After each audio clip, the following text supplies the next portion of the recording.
Hi, I'm Nicole Bilderback, and you're listening to You Might Know Her From with Anne and Damien.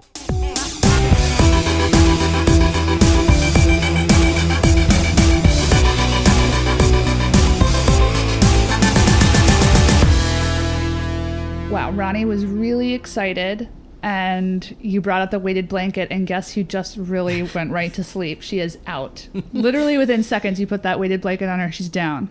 We've just learned this trick. She gets a little bit of a sliver of the weighted blanket, and it really does seem to work for her anxiety. So that's where we are today, folks. Hello, and welcome back to another episode of You Might Know Her From. With Damien and Anne. This is me, Damien. Just put my daughter, Ronette, under a weighted blanket so that she will chill out for us to be able to record this. I'm Anne. We're here in person today at Damien's apartment, which is just a thrill. As you know, we've gone remote since lockdown, but every once in a while now that we can, we're vaxxed and boosted. We like to meet back here and do what we do, bringing you another episode where we shoot the shit with each other about pop culture goings on, what's happening in our lives and in our aging bodies. And also we interview an actress each episode. So welcome back. It's so good to see you. Damien, how are you today?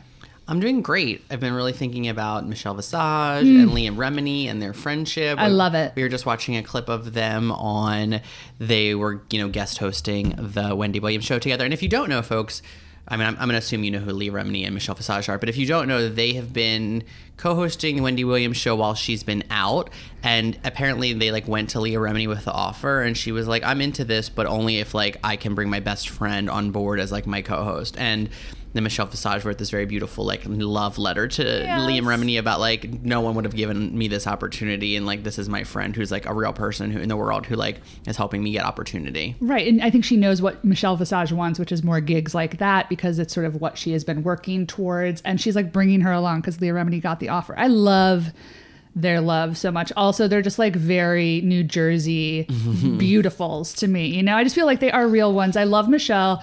She's trying to be a UK star. Yeah. Really hard, which I love. She just wants to be, I think, an actor, is my understanding. Yes. She really wants to be a real, an actor, but I think it's just taking the work because she knows that she has this very specific niche fame that will get her other work. Totally. And I was really into the fact that she had posted her audition for a chorus line when she was in high school, or she was auditioning for a musical or a movie, but she posted her song and her monologue on her Instagram. And I was like, she is earnestly wonderful. She was making fun of herself. She did, I don't know. But it was a recent thing, right? Yeah, she auditioned for a movie musical. She sang nothing from a chorus line and then did a monologue. It was incredible. And I just thought she has a sense of humor about herself. She knows when she's good. She knows when she's bad.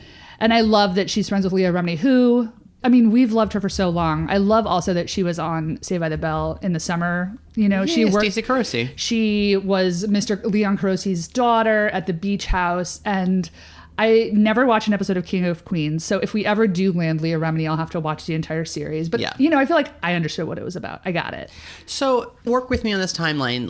Michelle Visage is best friends with Leah Remini, who's obviously also best friends with Jennifer Lopez. Right. Is somehow Debbie Mazar connected to Leah Remini? I think that they are also best friends? I only know this based on their Instagram interactions and because she seems also a Jersey gal, correct. Of the same ilk. But I think that's right. And then obviously Debbie Mazar, I don't know that she's still best friends with Madonna, but they were lifelong best friends. Right. And so Michelle was distantly connected to Madonna probably through Debbie And Michelle Mazar. was also obsessed with Madonna, right? That was it is still, yeah. That was one of her inspirations as a pop star. Remember she was blonde in Seduction? That was her girl group, right? I know we've talked about it on this show before, but I found a video of Michelle Visage doing promotion with Seduction back in the day where she claims that she was in 2 Broadway shows, one of which was I think 42nd Street and the other was Starlight Express. Anne's drinking coffee out of a Starlight Express mug today. It's a show that I loved deeply for I don't know what reason other than it's I've never seen it. It looks I mean the clips that we have of blessed Andrea McArdle and Jane Krakowski doing it, just some of the best work we could imagine. Also Andrew Lloyd Webber is I don't know what to do with him except for just to celebrate him at this point. Yeah, he's the best and disgusting. He's disgusting. So Leah Remini I've loved for so long, but also her book was just a total total delight, where she tells that story. What was it? She like got invited to Tomcat's wedding. Yeah, to Tomcat's wedding because they wanted J-Lo and to Mark come. Antony to come. And J-Lo said again that maybe that's where Leah Remini got the idea that like J-Lo's like, I'm bringing Leah and her husband because like she didn't want to go to that fucking creepy ass wedding by herself. And she was like, it'll be fun if we go. Yes. And then remember. See, this is like, these are real people that are like bringing their friends along with them. And you know? Leah Remini also said in that book how like the Scientologist rep, who knows who it was, David Miscavige or Ann Archer's son, somebody was like chasing after J-Lo and Mark Antony to be like, like trying to recruit them. And like, and I correct me if I'm wrong. It's like the last book I probably read really from cover to cover, like in actuality.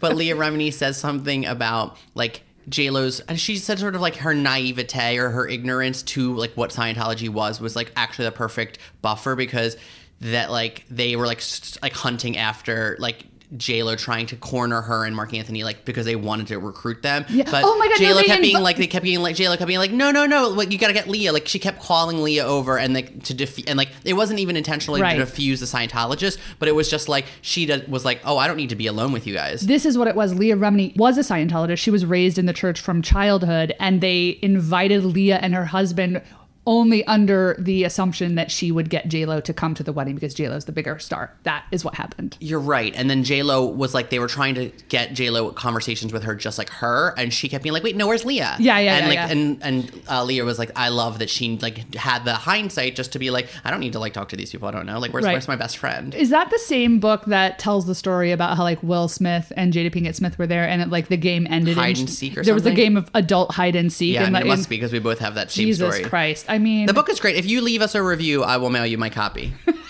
We need more reviews. That's true. We do, folks. Come on. You know, it's the best thing you can do for us here. We're easing into the holiday season here, so give us that gift.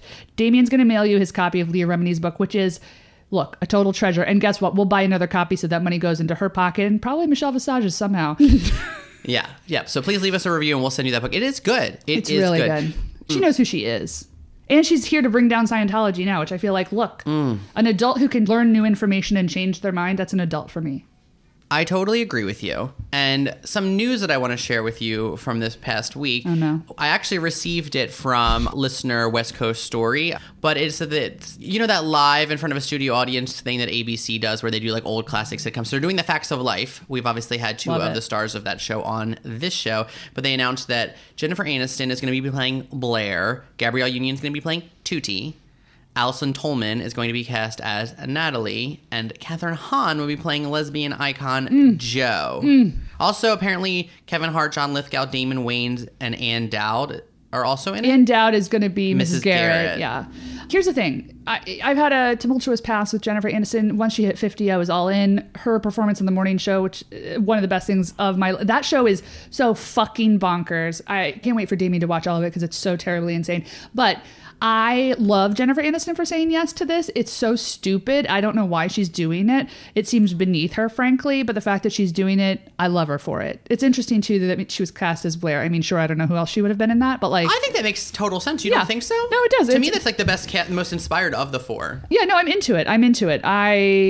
I just can't imagine her doing it, so I'm going to watch it probably just to see how she does live. So I named those men that were apparently also part of it, but also Jon Stewart's in it, and I wonder, like, is he going to be... They didn't say who he is. Is a surprise Jon role. Stewart? Is he going to be like George Clooney?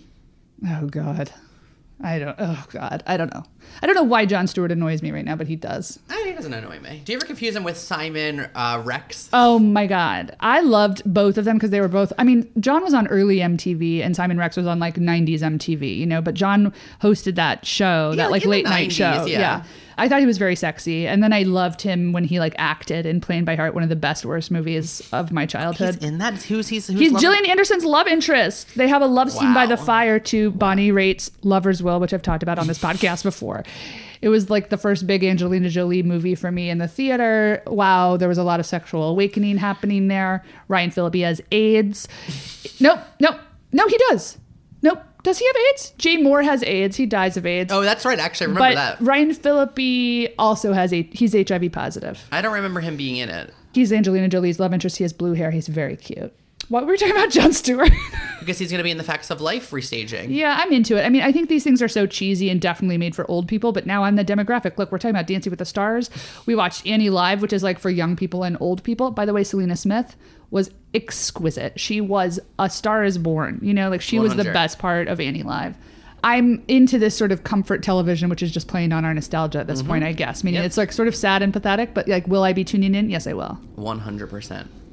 Okay, so spoiler alert, this week's interview is with Nicole Bilderback, and I have to share that Ian and I were really trying hard last week to make that connection super convoluted because, of course, Nicole Bilderback made her film debut in American comedy classic Amy Heckerling's 1995 film Clueless, starring last week's guest, Elisa Donovan, but we felt like it was way too easy, so we felt like we had to make it more complicated for y'all. Yeah, I don't think we've had a one-to-one. No, I don't think so. Yeah, so we're so excited for you to hear this week's episode. Nicole Bilderback, great actor, and also just a person who really made their mark on Hollywood in some of like my most treasured films from a very specific time in my life. It was really exciting to like dig into her body of work and get to like relive all of those very comforting and joyful films for me. You might know her from Bring It On, Clueless, Can't Hardly Wait, Mercenaries, Brooklyn Nine-Nine, and Cruel Summer. We are thrilled beyond belief today to be here with actress and writer Nicole Bilderback. Nicole, or Nikki, it's so lovely to be with you. Thanks for being on the show. Oh my God, thank you so much for reaching out. You recently played Denise, Jeanette Turner's lawyer, in the buzzy Freeform psychological thriller Cruel Summer. And in preparation, I heard you say that Bert V. Royal, the creator of the series, actually wrote the role of Denise with you in mind. So can you talk about how that role came to you and how much of the story you knew, since there are so many twists and turns in the series? That's a really great question. You know, so Bert V. Royal has been a very dear friend of mine for many years, probably 14, 15 years. And he had reached out to me. This was probably 2-3 years ago, long before Cruel Summer was even pitched or bought or sold or anything. So this was just his idea. It was his show that he had created. And so when it came down to casting the pilot, which this was back, you know, in 2019, the role was basically mine, but because the networks don't really do necessarily direct offers unless you're like a big star name, right? So I had to go in and to do a read, and it was basically getting network approval. Got the approval, and we started shooting the pilot. This was probably, you know, like a month or so later. And then we found out a few months after that we were picked up, and then of course the pandemic happened because we were supposed to start shooting the show early April of 2020. And then we finally got to actually start principal photography on it in late October of last year. And then we completed it. We wrapped, I think it was very beginning of April, very end of March of this year. And we literally premiered a few weeks later, April 20th. Oh, wow. So I have a few specific questions about Cruel Summer. One is that Denise, on Jeanette's behalf, is seeking $11 million in damages for Jeanette, I guess, for defamation. So question is, do you think that was too steep? As a character, did you play that? Like, did you think that it was asking for too much, or did you think it was appropriate? Oh, wow. So when I found out, I was like, whoa. Ooh, I'm like, okay. That's so much money. I'm like, that's so much money. And it also gave me a whole new level of inspiration when playing Denise. Because, I mean, who wouldn't want a cut of that, you know? Who would want a cut of 11 million? So, and also something else interesting is before we started shooting the series, episode 2, I told the producers, I'm like, I do not want to know if I win the case or not. Because I wanted Denise to discover, you know, along the way, you know, what, you know, kind of raw and truthfully, but I wanted myself as an actress to learn in alignment with Denise as we were going, because I didn't want to know, because I didn't want it to alter any of my choices as an actor. I wanted it to be more genuine, and I had never taken that approach before for doing any role, whether it be, you know, TV, film, a guest star, or a lead role. So I thought that'd be really interesting as an actor, as an artist, to be able to explore and learn about this character. I'm learning Denise as Denise is learning what's happening, you know, throughout the script. So okay, very cool. Second specific question. So for our listeners, the series takes place over the course of 3 years, which is 1993, 1994, 1995. Your character, I believe, mostly lives in 1995, where the trial is playing out. In 1995, Jeanette's wig is, I'm not going to say iconic, but it has been the topic of conversation for many folks on the interweb and whatnot. It is specific. You have a very dramatic scene acting opposite the actress playing Jeanette, where she has this wig on. What was that experience like for you? Okay, first of all, as many as podcast interviews that I've done, and we've talked about Cruel Summer, that's the first time anyone has ever asked that. Her hair has come up as a topic, but never that specific question. And if you want my honest, truthful answer, very first reaction was I walked in and I saw her for the first time with it on, and I started singing Justin Bieber, baby, baby. Because to me, she looked like Justin Bieber. Totally. Yeah. So that's actually my raw, honest, vulnerable answer was I thought she kind of looked like Justin Bieber. So it kind of became this ongoing joke when she had it on. But I also definitely understood the purpose for it. Yeah. And was symbolic, what it was representing and stood for too. And there's a payoff for the wig. I think when you first see it, it feels like, oh my God, this wig. But then like in the finale, there's like a payoff where you sort of see how it got to be. Oh, absolutely. And I think that's what's kind of cool about the show is that because the audience doesn't see it, nor was it shot in any chronological order. It wasn't, super linear. It was, we time jump all over the place. So from the pilot, from the first episode, you see she has this really short cut off hair, but then we also see her in 93 and then we see her in 94 and we don't know yet the process of how, okay, so we know that she cuts her hair at some point. Why? And then, of course, it evolves and you discover it as you watch throughout the season. One thing I'm always interested in is, you, of course, cut your teeth on these sort of like iconic 90s and early aughts teen films like Clueless, Can't Hardly Wait, Bring It On. So it was kind of fun to see you as an adult in this teen thriller. So, like, what is the vibe when you're the adult on set working with a bunch of teens and or like 20-somethings who are supposed to be teenagers? Well, I think it's a little odd just because I'm like, and especially with Cruel Summer, because this is set in the 90s. And right. During the years that, that the show's taken place, I had only recently moved to Los Angeles. I was still in high school in 93 and then I was out here in Los Angeles, in 94 and 95. But like, it's bizarre. It's really wild because as an actor, I'm now playing roles alongside actors who are playing characters that I started playing, you know what I mean? Yeah. And so it's wild in that sense. And then, for me personally, I'm just like, we all actresses have to deal with that. Oh my God, are we really old enough to play mom roles now? Are we? Right. Well, literally, like once you turn 30, anybody, they're like, great, you're a mom now. 35, you're a grandmother. We got it. It's TV mom. So it's like, even though I'm still young in real life, we play moms to these teenagers or 20-something-year-olds, and you're like, are they sisters or are they mother-daughter, Yeah. Yes. We were excited because last year you showed up as a replacement captain, Julie Kim on Brooklyn Nine-Nine. Yeah. And there was this whole arc, where Andy Samberg's character couldn't believe that you were as good as you actually were. Like, you were very kind and thoughtful. Your character did charity work in her off time, like adopted pit bulls. It was kind of fun to see you play this very clear, nice, kind woman, because your early work, you were often cast as sort of a mean girl. Was that fun to play someone basically just a good person? And was there any part of you that had to shake off that sort of mean girl persona that you were often cast as a young person? Look, I'll be honest. I've played a lot of bitch roles, and honest to God, those are probably some of my most favorite roles I've played, just because they're so much more fun and interesting, and they're so opposite of who I am. So it's an escape, you know what I mean? And probably therapeutic too in a lot of ways.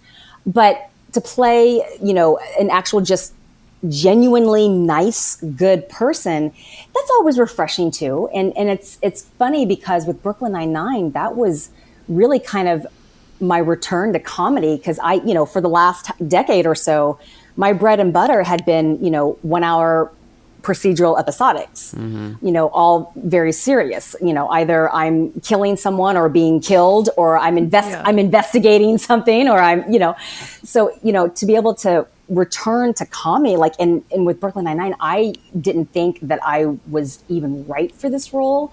I didn't think I was ever going to get it. Like, I was actually on vacation in Florida with my family when I had to put myself on tape to audition for this, because I wasn't even in town to audition for it. And so I literally auditioned like the top half. I had nothing. I was on the beach. So I literally had just like a white cami top, and I had like my bikini bottoms literally on the bottom, but you don't see it because it's like from here up, right? So, I mean, I didn't pack a suit or anything appropriate to, for this character. And I didn't think it was good at all. And so how I got this was, I mean, they liked my tape, but it was not, to me, in my mind, it was like the worst self-tape audition I'd ever done in my career. Isn't that always how it works, though? Just when you think it's like, this is the worst thing I've ever done in my life, and then you get it. Yeah. Those are always great stories to tell, about how when you get a project as an actor. Totally. So as you were saying, you sort of have been doing more serious episodic work the last decade or so. So for our listeners, you've appeared on like a single episode of tons of high profile shows over the years. So NCIS New Orleans, House Bones, ER, Step by Step, Sabrina the Teenage Witch, Seventh Heaven, Caroline in the City, Castle, and Good Girls, just to name a few. Yeah. So what is the hardest part when you're sort of coming on for a one-off on a well-established show? And if you can tell us, who was the most generous co-star you had that sort of made you feel at home for that episode? You're usually walking into a well-oiled machine, a show, a production that has been together for some time. You have a cast who, is a family already, and you're like the long lost cousin that's coming in for a family reunion one time. Hey, nice to meet you. And the hardest part is not knowing if they're nice in person, or if you're going to really mesh and have that chemistry when the cameras are rolling. That's always challenging. But I think also too, you never know if it's gonna really work, and you never know if the director knows who you are, and like it's all a little intimidating. But I've been very, very fortunate to where almost all of the guest stars I've done have been wonderful, wonderful experiences where I've walked into an environment where the actors and the crew are so open and welcoming and kind of go out of the way to make you feel comfortable. And I'd probably have to say my best experience maybe would probably Brooklyn Nine-Nine, where that cast is truly the most genuinely nice human beings, just as people. And even though they were already, an established family, sitting there on our downtime, it was as if I had known them forever, or it was as if I was a series regular with them. Like, that's how they talk to you and treat you. And truly, like, they're just the nicest, funniest people. And I walked in and it was as if I had been working with them for, the previous 6 seasons. Nikki, speaking of your TV work, we must ask you about your arc. We must ask you about your arc on the final season of Dawson's Creek. To remind our listeners, you play a film producer who literally gives a 19-year-old Dawson Leary, a PA, the opportunity to shoot the ending of a film that he's working on because the director has gone off the rails. When you read the script, did you think this premise is batshit crazy? At the time, I was also much, much younger. And, here I was, a studio executive? I was a producer, studio executive, and in real life at the time, I think I was probably 24, 25, maybe 26, something like that. I don't even remember. Look, that's the beauty of TV land. Because that would never happen in real life. But God, that character was so much fun. My character, I think her name was Heather Tracy, I believe. Heather, that role was, she was a piece of work, let's be honest. Like, she was a piece of work.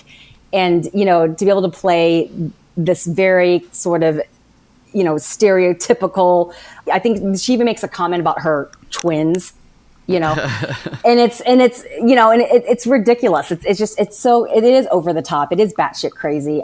But it was also, it also worked and definitely up-leveled the humor on a show that wasn't necessarily a comedy, but, can have its comedic moments. And I especially think for the last season, there was a lot more opportunity for that because, Dawson's in Hollywood and... Yeah. then he meets me and I'm his boss. And hey, why don't you direct the ending in this movie? Like, it's crazy. It's ridiculous. So as mentioned, one of your most recognizable credits might be as Whitney in the beloved 2000 cheerleading comedy Bring It On. Whitney, alongside her best friend Courtney, played by Claire Kramer, are sort of a two-headed mean girl monster. Did you and Claire Kramer have like instantaneous chemistry, or was it something that you were working on at before and during filming? I mean, their repartee, I rewatched it, and like their repartee is just chef's kiss. I'm so glad you think that. So funny story, when I very first met Claire, we were in San Diego and I had a wardrobe fitting, right? So I walk into the wardrobe fitting and Claire Kramer is literally in her bra in the process of changing clothes. She's like hidden in between like a rack of clothing and she's putting on a skirt, but she's got her like a bra on. And I'm like, oh, hi, I'm Nikki. She's like, hi, I'm Claire. Nice to meet you. That was our very first introduction. So, but we instantaneously hit it off. And her and I were immediate friends. Our hotel rooms were actually right next door to each other. So we were fast friends, and all of us were actually. That experience was kind of like because we were all so young then. So that experience was like a college experience, really. You know, here you put a bunch of young, early 20-something-year-olds, late teens, all together in a hotel room. It's basically college. Yeah. So back when we had the energy and, you know, the endurance to actually stay up and party, but then get up at the butt crack of dawn to work. So at one point, Missy asks if Whitney and Courtney are dykadelic. So... Yeah. As you may or may not know, I'm a lesbian. Here at You Might Know Her From, we are lesbian pop culture enthusiasts. So were there any lesbian vibes that you and Claire were playing in that best friendship, or is that just sort of like wishful after the fact thinking from the audience? You know, I think that was probably, to be honest with you, I think that was probably wishful after thinking from the audience. And I'm just being honest. Like, I'm just being totally honest, because that was never an energy that was vibing when we were shooting it. For us, I think it was more, we were not nice at all. We were just bitchy two young girls who did not have the best interest of everyone in mind. And so I think there was more of, even though they were bitches, it was more of a naive innocence there, that they were just being bitchy. I don't think it wasn't played that way. However, I do embrace, and I find it beautifully comical that in the afterthoughts that, you know, that derived, because I read a lot about it. I was like, oh, that's awesome. That's amazing. Maybe we should have done that. But also, I was just realizing in this moment, like, I feel like that laid the groundwork for Brittany and Santana in Glee. Do you know what I mean? Yeah. Whereas, like, that was actually what played out on Glee, like, 12 years later. Right. Yeah. Totally. That's a very, very great observation. No, seriously. Like, I think, you know, because let's face it, especially with a movie like Bring It On, that was such a huge blockbuster hit that also, as well as has been timeless, you know. So it's not one of those movies that was just a hit in 2000 and then, you know, people just watch it for a couple years later, or they'll catch it on cable. This is something that has stood the test of time for now 21 years, that, you know, even teenagers now who weren't even born then, it's their favorite movie, you know. So I think that's the influence and the effects that it can have on pop culture, where it can creatively ignite ideas for potential other shows. Yeah. So, Nikki, you're a trained dancer. How grueling was the rehearsal process and all of the stunts that were in Bring It On? Oh my gosh. Even though I came from a dance background, and I was also a cheerleader too in real life when I was younger, oh my God. So we get there. We had 4 weeks of this, what we called cheer boot camp, because we had to learn all the routines. We had to learn all the cheers, all the dance routines. And that first week, holy hell. That first week, because it was 8 hours a day, Monday through Friday. We were up, we got picked up in a big van.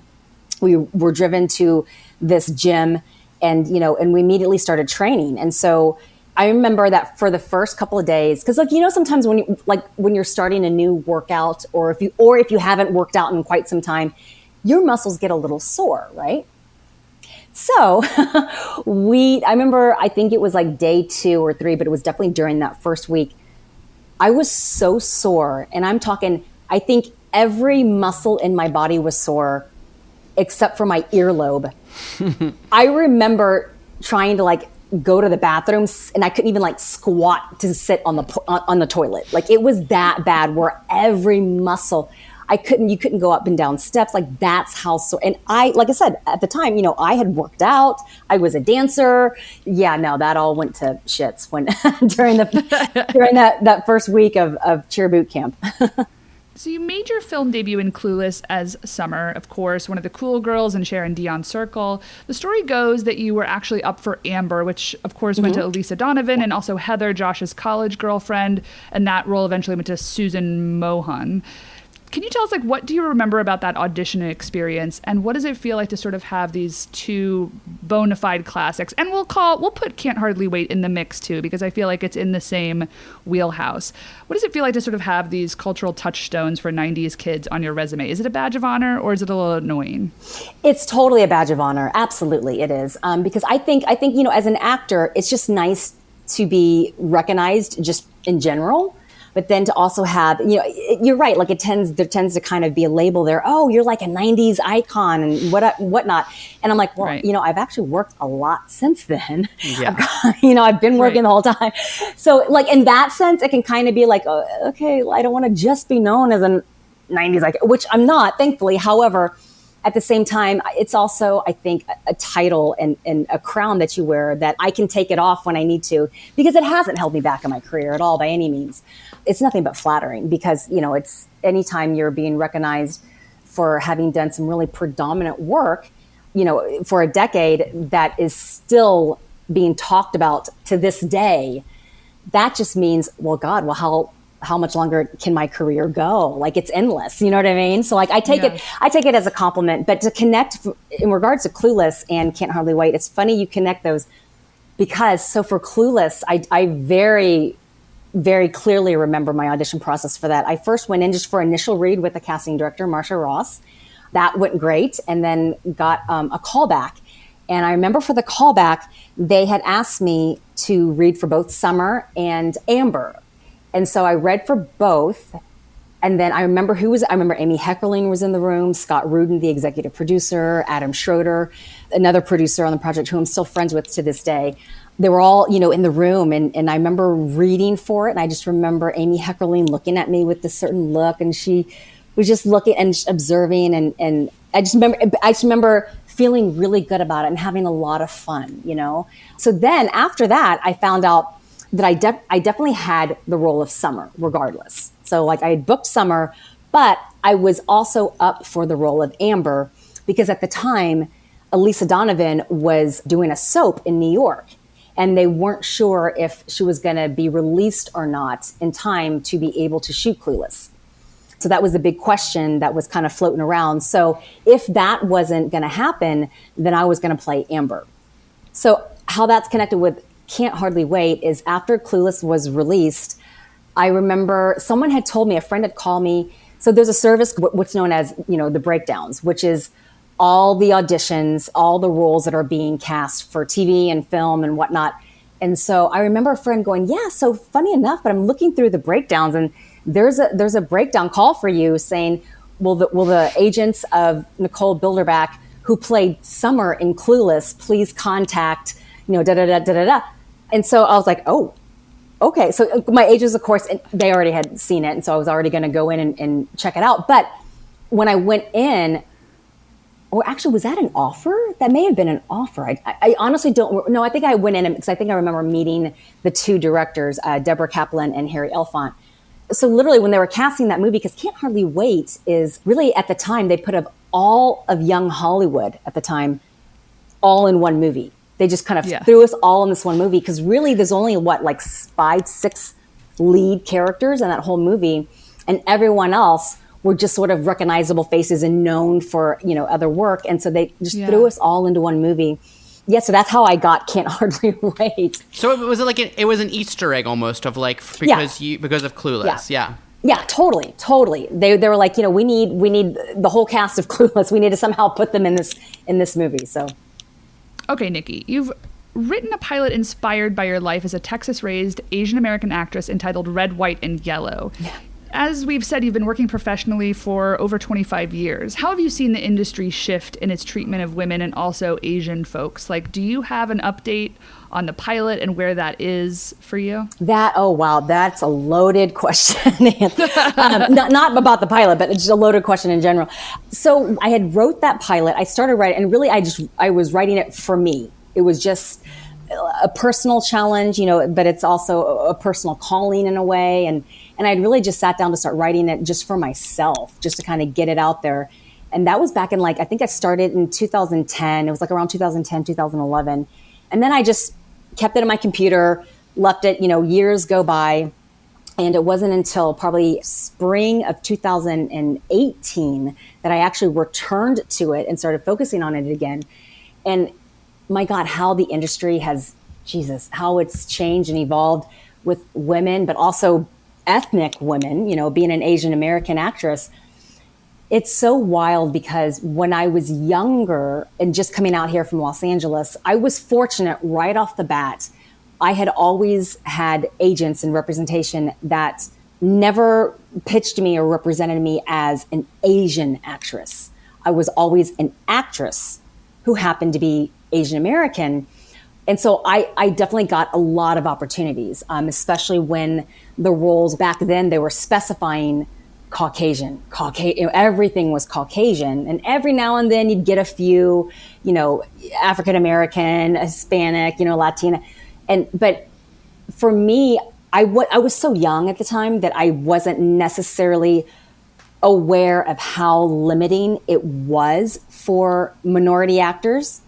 I mean, I was aware of it, but not to the extent, because I was getting opportunities that were ethnically open to me, or I was going in and changing their minds. Because majority of the roles I've played were all intended for Caucasian actresses, or the ethnicity didn't specify. And so I was going in and I was going in changing their minds. So back then I definitely experienced racism without a doubt throughout my entire career. It was either the lack of specified Asian American roles that weren't typecasted, with accents, or, because that's not me. I'm from Dallas, Texas, I'm the all-American girl. And so why did most of the Asian roles have to have accents, or had to be a certain type of character? Why can't I just be the girl, the friend, or the lead? This was back before, God forbid, there was an Asian American as a lead role, right? Right. And so that, and that definitely evolved for me, I think, a little easier for me, definitely than for the Asian American male actors, because that's been a way bigger struggle and journey for them. But nowadays, so in the last however many years or so, I've had people walk up to me, Asian American girls, say, thank you. Like, you've paved the way for me. You have actually broken the barriers and have, allowed for the expansion of Asian Americans in general, and how we're seen and how we're represented in the industry. The impact of that never really hit me until recently, until the last couple of years, and probably partially due to all, what's going on now in the world. But it never really hit me until recently of like, oh my God, like, I guess I really did take part in that. I guess I really have helped, pave the way for Asian Americans in the industry to be seen as normal, to be seen just as actors and not Asian actors, or, and make it possible to do lead roles and not just supporting roles. How do you think you were able to avoid that? I think we've spoken to lots of women, like Indian women or Middle Eastern women, who were tasked with having to play work in the nail salon, and have to use an accent. Like Indian women who are not from India but are always tasked with doing some sort of Indian or Pakistani accent. Was it your team? Was it because you were sort of a child actor? How do you think you were able to avoid getting pegged in that? Was it selection in roles?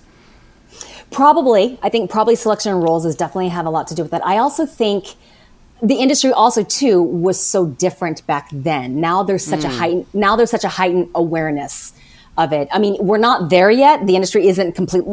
We have a lot more work to do. But at least it's definitely expanded. The opportunities for all minority actors have definitely expanded.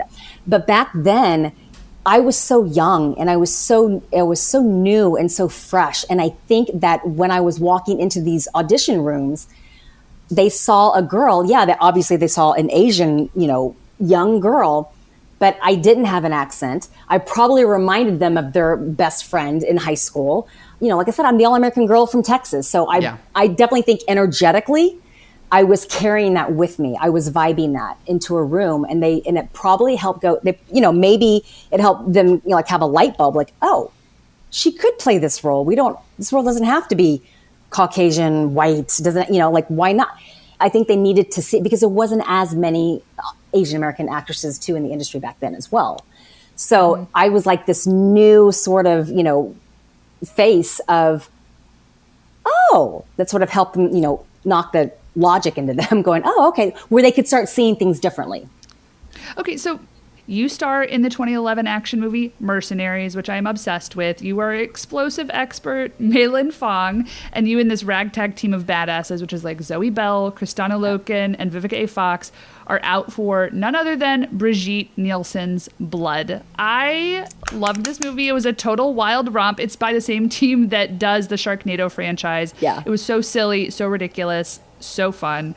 In the movie, you got to do things like fire missiles, detonate bombs, kick ass generally, and then at the end you like fly this huge military plane like while you've been shot in the shoulder. Oh yes, it is excellent. So how was the set of that movie? Who was your buddy, and like how did you master this very specific tone?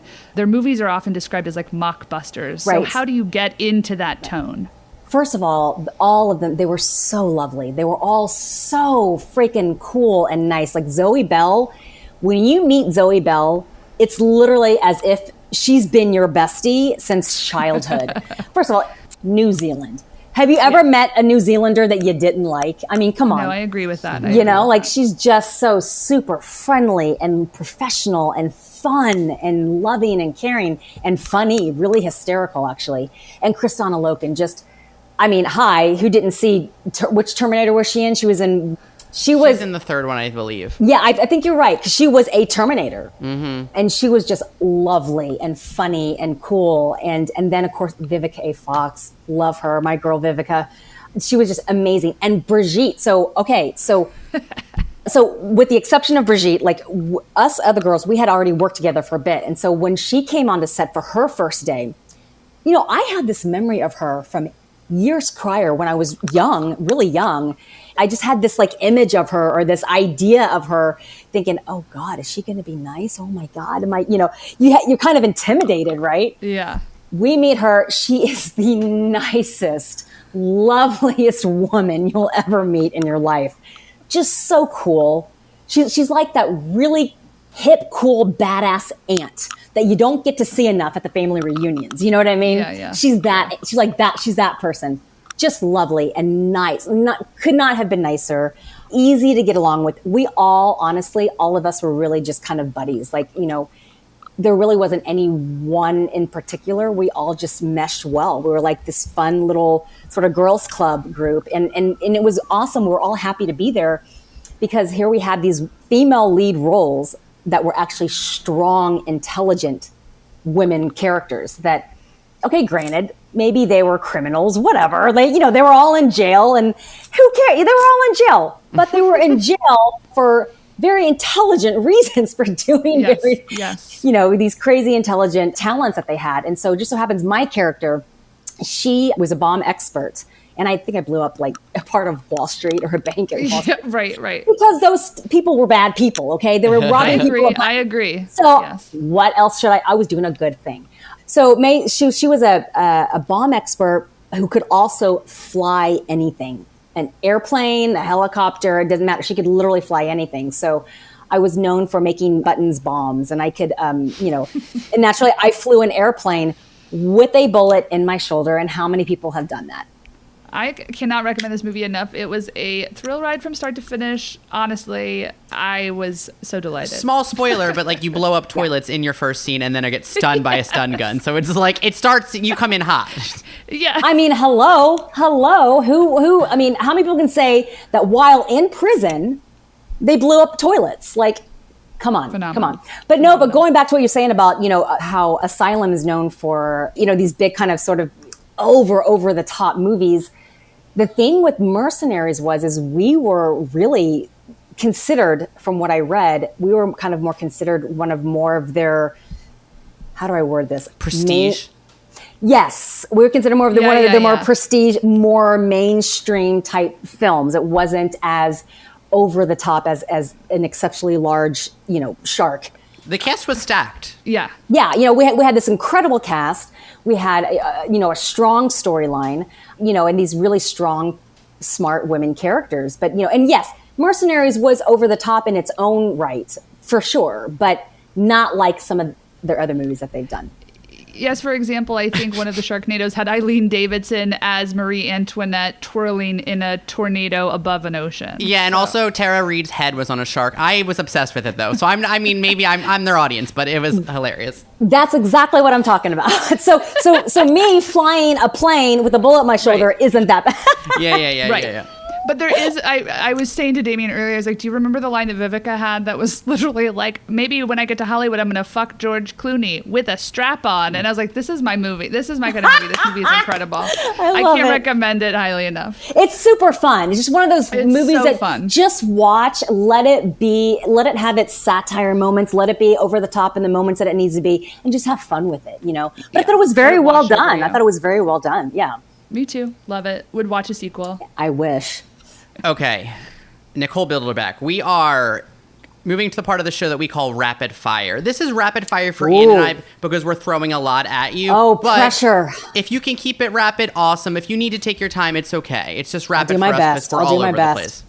Okay, you returned to Clueless for the Clueless TV series where some but not all of the main characters returned. Your character's name was changed to Nicole. Was it the same character or a different person in the same universe? It was I think a different person in the same universe. Okay, Nicole, the bone on the top of my right foot is extremely pointy such that I can't wear certain hard top shoes. Damien. I have a disorder called skin writing where if a light scratch on my, if I get scratched, it'll turn into like a huge and temporary welt. Keep going. Wait for it. Sorry. Don't worry. We have more set up. No, at first I was like, oh shit, what are they getting at? What are they getting at? No, right. Okay. Where is this going? In Bring It On, Sparky Pilastri, the man DeToro's hired to choreograph the routine, says that one of Whitney's calves is bigger than the other. Nikki, is this true for you? And if not, what is the weirdest body oddity that you're willing to share with us today? Okay, it's not true. However, it's so funny. That scene in Bring It On, they actually wrote it after having paid attention to our own, each individual actor's personal insecurities. Or they had overheard us in conversation. So when Sparky Pilastri was going down the line, those were actually very intentional and assigned to each individual actress, right? So they probably had heard me say, I had an insecurity about I'm one of those girls that always wished I had long, skinny legs, and I have more athletic legs, and I've got very athletic, muscular calves. So they then turn that into one calf is bigger than the other, which is not true. Got it. Okay.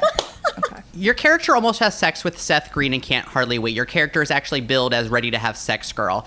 Nicole Bilderback, did you think Seth Green was sexy with those goggles? 100%.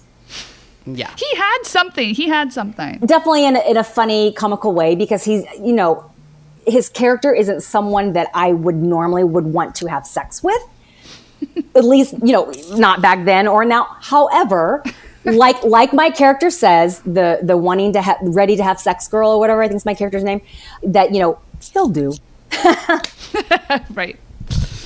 Okay. You play a mean girl who murders a classmate with your friends in the 2005 horror comedy Bad Girls from Valley High. You then eat poison chocolates that the dead girl's near comatose grandmother, played by Janet Leigh, slips to you in an old folks' home, which then ages you rapidly into an old crone. This movie is wild and incredible.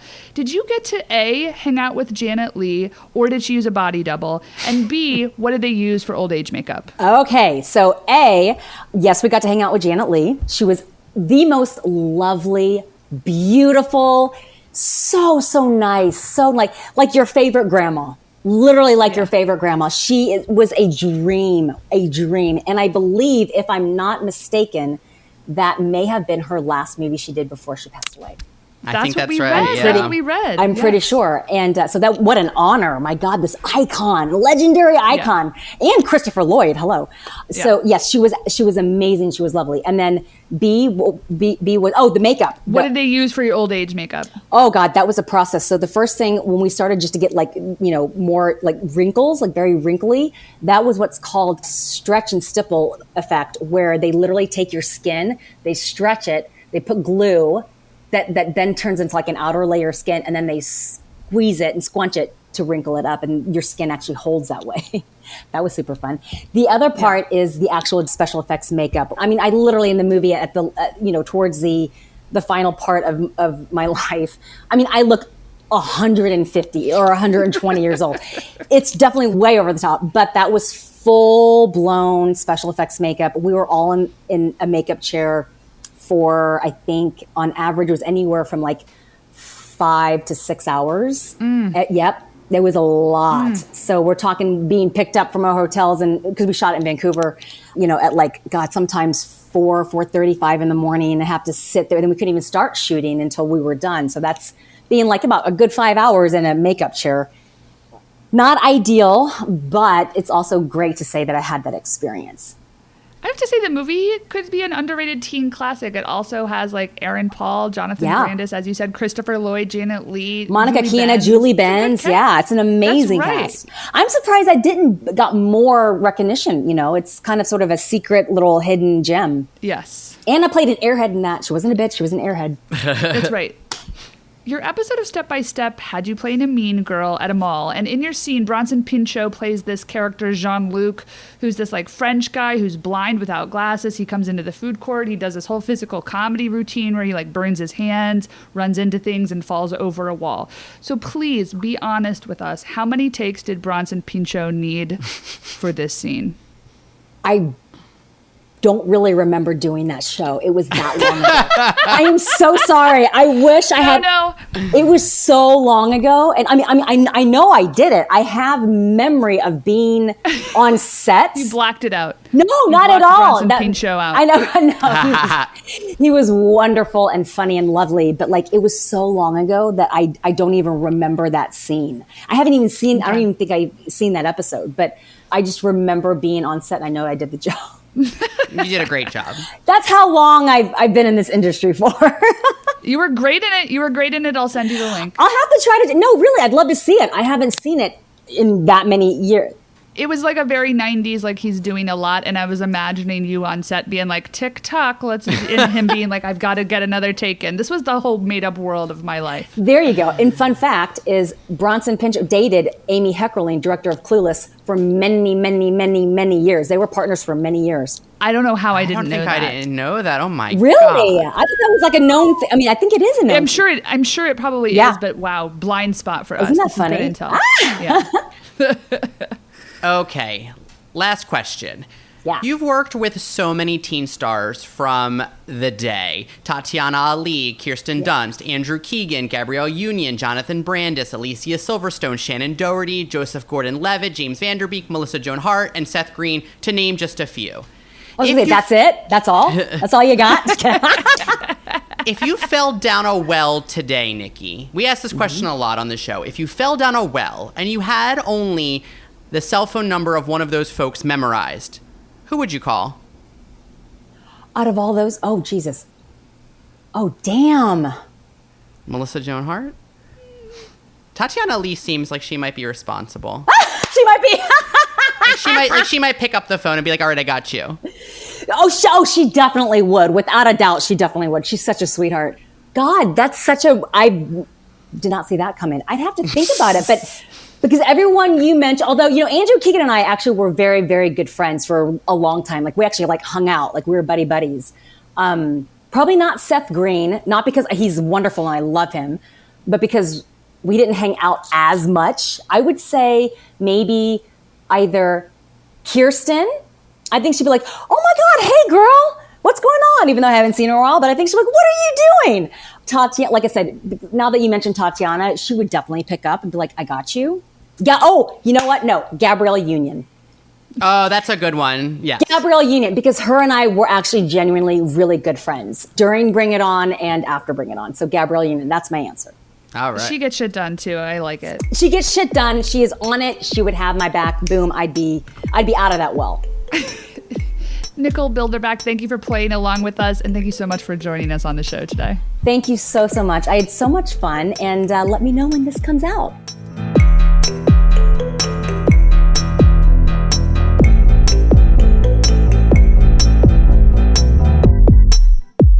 Here's the thing. We debated whether or not to keep the body talk in, and I said, Damien, we got to keep it. Is it important that I talk to Nicole Bilderback about the hump on the top of my foot? Yeah, it is. These are the things that we try to be relatable. But I appreciated that she picked up what we were laying down. I went in the edit and I had edited it out, and Anne made a note that said, Damien, do you really want to edit this out? And I said, I knew you were going to fight for this one. She said it should stay in. I feel like Nicole went on the journey with us. Sparky Pilastri, like, it was a joke about her calves. It was. I was also very into talking about her getting cast as Summer in Clueless, because we had talked to Elisa Donovan last week about she was like up for 90210 and they got Blossom, and that was like the conflict. But now I'm like, wait a minute, was she also connected to a soap opera? I don't know. I can't remember the order of how we interviewed them, but I feel like I'm curious now if there was a soap in New York that Elisa was tied to. It's hard to know. Like, I can barely remember what I had for dinner last night. So I feel like the idea that you could like have a clue of what although remember we talked to Anna Ortiz and she was like, it was between Glitter and Kristen. It's like, these are the things you never forget. Also, I was just like so taken with you and the observation that Ryan Murphy, of course, just stole from Bring It On, this like archetype of these two mean girls sort of having some sort of like chemistry that suggested there was more. I feel like that exists in all like real life scenarios where there's like people, like the friendships are so incestuous and intimate in a way that is so specific to being a young person and you're going through puberty. Right. And I feel like Ryan Murphy just definitely took Whitney and Courtney and just transposed them onto Santana and Brittany, like you said, like 10 to 12 years later when he made Glee. And I was like, oh my God, Anne. And then I just kept saying like, great observation. And Nicole was like, yeah, it is. And I was like, yeah. These are the connections that we're making here and you might know her from. Please go watch Mercenaries. Honestly, it's really, really delicious. I laughed out loud thinking back about that line that Vivica had about fucking George Clooney with a So strap cool. on. To me, that is now canon. Oh God, I'm imagining it now, and it is kind of hot actually. They should make a sequel. Yeah. Get more get more like who's missing from that bunch. Like Michelle Rodriguez to me is like another like. I think like Michelle would be like, I'm not going to do it, and it's like, Michelle, you should do it. It's going to be really fun. She It's should going to do be it. really fun. Also, I know that, just a side note, did you know Danielle Santiago from Veneno recently posted a reel of her just like walking, looking very beautiful with like the music. And I was like, what is this song? And it was music by Brigitte Nielsen. And then I was like, oh my God, I did not know that she ever had a singing career. So I like commented like, wow, thank you for bringing it to my attention that Brigitte Nielsen had a whole recording career. And then I like Googled it and it was like, she released like albums in the 80s and then like under a pseudonym, but then also like did release something, I think in the last 21 years. Okay, we have to get Brigitte Nielsen on this show. I've been a fan since The Surreal Life. That's what brought me to Brigitte Nielsen. I know she had an acting Red career. Sonja. Yeah, oh my God, I love her so much. We got to get her on the show. You know what time it is. We're connecting this week's guest, Nicole Bilderback, with next week's guest via 6 degrees of film and TV credits. Damien, can you give us that sweet spot? Go. Okay, yes. Nicole was in Mercenaries with Kristana Loken, who is in Blood Rain with Michelle Rodriguez. They were also, AKA, in a relationship or like a dalliance. Michelle Rodriguez was in Widows with Viola Davis.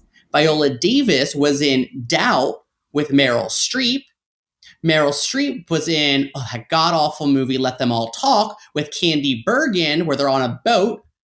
Candice Bergen was in Book Club with Jane Fonda, and Jane Fonda was in Monster-in-Law with Jennifer Lopez, and Jennifer Lopez was in Selena with next week's guest. Ooh, I feel like you lit a flame right underneath me. Got a lot of legends in that one. A lot of legends. Beautiful work. Beautiful work. Folks, thanks so much for being here. Please make sure that you're locked in and subscribed and, rating and reviewing and sharing this episode. And while you're at it, please follow us on social media. You can find me anywhere at Damien Bellino, and it's Damien with an A. And you can find my co-host here at Rodeman. That's Rodemanne. You might know her from is produced by us, Damien Bellino and Anne Rodeman.